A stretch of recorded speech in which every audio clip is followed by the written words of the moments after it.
40-50 жашта чейин адам өзүнүн фитратында күчү менен болуш керек. Тоок этин жеген эркектер күчтүү болот экен. Бисмиллахир-рахманир-рахим. Алхамдулиллахи раббил аламин. Ассалату вассаламу аля ашрафил анбия вал мурсалин набийина Мухаммадин ва аля алихи ва сахбихи ва табиин. Сумма ма ба'д. Ассаламу алейкум ва рахматуллахи ва баракатуху. Иншалла өтө турган сабагыбыз коёнун эти жана канаттуулардын эти жөнүндө өтөбүз иншалла. Лахмул арнаб негизинен коён эти му'тадил илал харара. Бул орто келет жана ысыкка ооп турат, ысыгыраак келет, бирок орто дейт. Вал ябуса жана ал кургак келет. Негизинен коён этин аклу лахмуха машуйян. Эң жакшы коён этин кууруп жеген жакшы. Кууруп жеген жакшы, бышырып жегенден да кууруп жеген өтө пайдалуу дейт. Жана коён эти ичти бошотот дейт. Жана зараны чыгарат дейт жакшы. Ошон үчүн кээ бир адамдар зарасы менен оорулар болуп жатса, бул адамдар коён этине жеп, коён этин өтүп алса да жакшы себебинде бул коён эти жана эмнеге анткени кээ бир адамдарга таштар болуп калып, жанакындай бөйрөктөрүндө. Ошол себептен балким да кыйналып калышы мүмкүн булар зара кылуудан. Юфаттитул хаса, ошол таштарды майдалайт дейт коён эти. Андыктан коён этине биз деги эле кыргыздар көп көңүл бурбайбыз коён этине. Аны орустар аябай жакшы жейт. Ошон үчүн келиңиздер коён этин дагы жейлик. Аллах субхана ва тааля бизге берекесин берсин. Эми ошондой эле баякка кошуп кетейин. Көп адамдар эмеден окуп калдык, комментариядан. Топоздун этин дагы сурап жатышат. Негизинен топоздун эти эң жакшы. Андыктан бир нерсени билелик. Аллах субхана ва тааля суук жакка ысык жандыкты берет. Ысык жакка суук жандыкты берет. Мисалы, Индияда эмне көп? Ую көп. Анткени ысык жакта суук жандыктар көбүрөөк болот. Бул эмне? Этидал, жанакындай баланс деңгээлиндеги маселе. Ал эми суук жакта тоодо топоздор. Ал жерде топоз эти ысык келет. Жана топоздун эти күчтүү келет. Эгерде топоздой болуп, ден соолугубуз чын болот десек, биз топоздун этин көп жеш керекпиз. Анда береке бар. Ошол үчүн бир эмелерде ошол алымдар, ислам дүйнөсүндөгү врачтар, атыбба, алар дагы ошол топоздун этине көбүрөөк сөздөрдү айткан. Ошондуктан биз айтабыз, топоздун эти берекелүү, күчтүү, суук жерде болгондуктан ал топоз бизге өзүнүн бир гана пайдасын берет. Бирок албетте ар нерсени ченем менен ортолукта колдонуш керекпиз. Анан канаттуулардык дедик, Аллах субхана ва тааля Вакия сүрөсүнүн 21-аятында "Валахму тайрин мимма яштахун".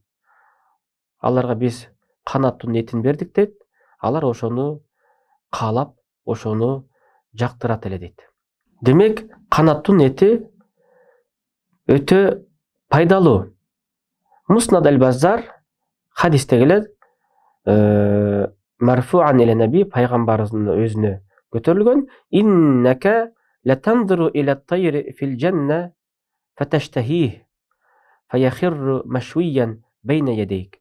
Сен бейиште канаттууну көргөндө дейт, сен ошону кааласаң дейт, сен каалаган замат эле, ошондо эле каалаганда эле ошол канаттуу чымчык сага курулган абалда сени кол астыңа келет дейт. Андыктан канаттын эти өтө даамдуу, аны көбүрөөк кууруп жеген жакшыраак. Эми канаттуулардын арамы бар, адалы бар. Андыктан жанакындай бүркүткө окшогон, жанакындай хищник деп коет. Ошондой жырткычка окшогондор, булар арам. Демек, канаттуунун эттери бизге пайдалуу.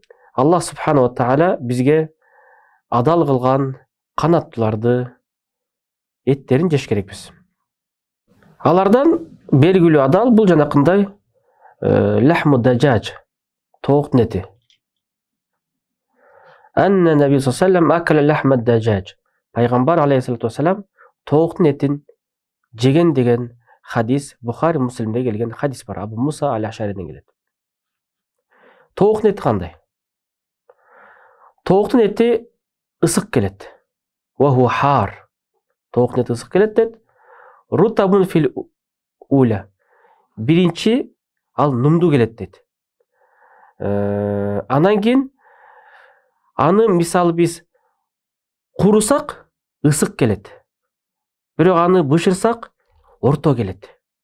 Жеңил келет. Хафифун алал маида. Ашказан үчүн өтө жеңил отурат дейт. Жана тооктун эти тез сиңип кетет.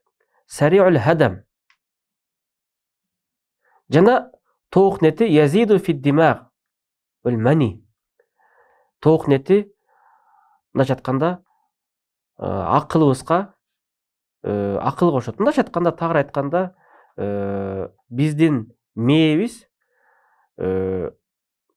өзүнүн майларынан куралат да, ошо тооктун эти биздин мээбизге күч берет экен. Жана мани деп коет, бул эркектик тараптан күч берет экен. Тооктун этин жеген эркектер күчтүү болот экен. Анан кийин күчтүү болом деп башка нерселерди ичпеңиздер. Бирөө айтат, таксырым мен энергетика суусунан ичем дейт да. Андагы аттары ар кандай экен. Анан ичип алганда эле мен күчтүү болуп калам дейт. Уктабай калам дейт. Мен айттым, сиз аны ичкенден көрө тооктун этин жеңиз. Бул натуралдуу түрдө күчтүү болосуз дедим да. Анан терик четте кээ бирлер дагы ушундай нерселерди сатып калышты. Мисалы бирөө айтат, мен текедин жедим элем, теке деген нерсе сатылат экен дейт дордойдо. Ошону жедим элем, аябай күчтүү болуп калдым дейт. Мен ошого дагы айттым да, негизинен биз чучук жесек, тооктун этинен жесек, чындап биз натуралдуу түрдө күчтү топтош керекпиз. Жана көздү сакташ керекпиз. Анан кийин текени ичип алып эле химиялык жол мененби ал, аны бир гана Аллах билет. Бирок андай нерсеге кызыкпайлык. Жаш балдар көбүнчө ошондой нерселерди алып атат дейт. Бирөөдөн уктум да. Субханалла, 40-50 жашка чейин адам өзүнүн фитратында күчү менен болуш керек. Андан 50 жаштан кийин химиялык жолдогу күчтөргө кошумча кылса дагы макул дейсиң. Анан жаш балдар ошондойго өтүп алып, бул адамдын организми өлгөн. Ошон үчүн келиңиздер, биз жанакындай кошумча күчтөрдү берген энергетика суулардан дагы этияттайлык. Аллах субхана ва тааля бизди ар кандай ыплас иштерден сактасын. Аллах субхана ва тааля бизди ар кандай туура эмес иштерден сактасын. Жана ошол тооктун эти юсаффи саут, биздин үнүбүздү тазалайт дейт. Жакшы кыраат менен Куран окуйм десеңиздер, анда тооктун этин жеңиздер. Юхассинул лаун, терини, өңдү жакшыртат дейт тооктун эти. Юкауил акыл, тооктун эти акылды күчтүү кылат дейт. Зээндүү кылат. Юваллиду даман жайидан, жакшы кандарды туудурат дейт. Бул пайдалуу кандар. Тооктун эти ва хуа майр иля рутуба, ал нумдуулукка жакыныраак дейт. Кургагыраак эмес, нумдуулукка жакыныраак. Ошон үчүн аны биз кууруп жесек өтө пайдалуу болот. Кебаб кылып, шашлык кылып. Эми анын эркеги, короздун эти.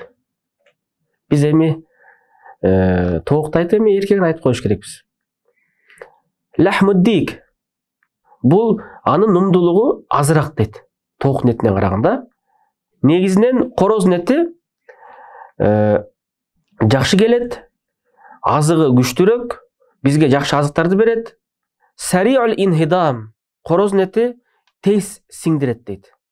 Demek ad-damu mutawallid minha ad-dam latif jayyid. Жакшы кандарды тудурат.